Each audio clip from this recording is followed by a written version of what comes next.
the youth is wasted on the young thing.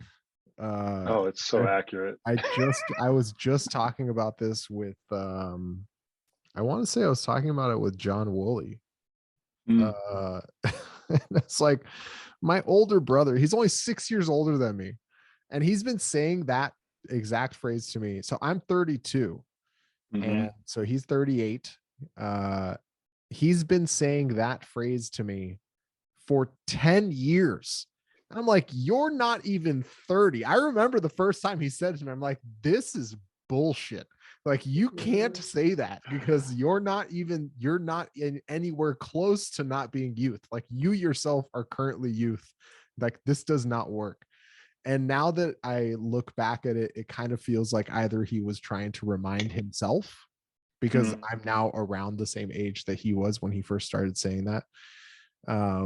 He is trying to remind himself of what that means, or he was just really trying so hard to get me to believe it, which I did not understand it at all. When did that click And for you? Like, when did that um, phrase start to, take form for you? I think it.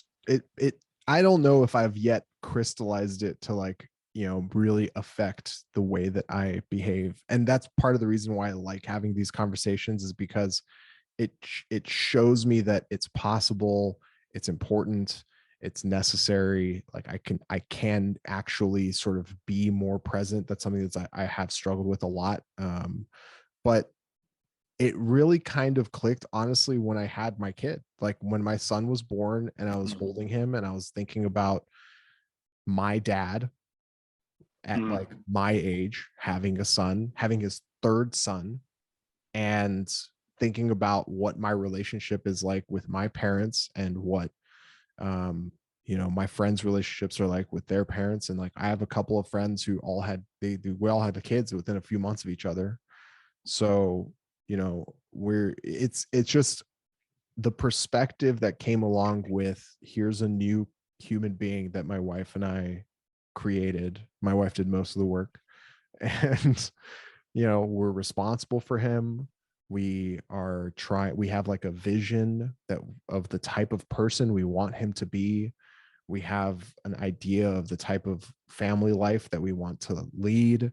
And it's like, it comes into very stark contrast immediately how quickly he changes. It's like week to week. Like, this morning he woke up and I was like, you're different than you were last night. Like, you've like, something has happened overnight. Like, you went to sleep and a few hours later you woke up and you had a couple more creases and you're like smiling a little bit more and you're cooing a little bit differently. Something's changed in just this past few hours.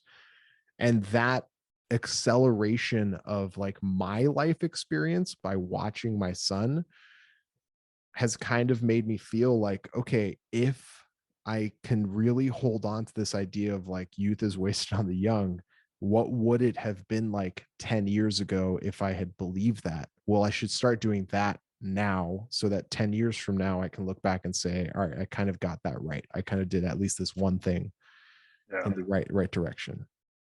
No, that makes sense. I relate to that for sure. And then I think about, like, well, what beliefs or what realizations I'm going to have 10 years from now, and I really try to dig in and be like, how, and it's like predicting the future. You just can't do it. No, it's almost impossible. Yeah. I mean, you can come up with things that are very convincing, and you'll never Yeah, know if you're convince me. accurate or not. You'll never know if you're right, but you can certainly convince yourself of a whole lot of things.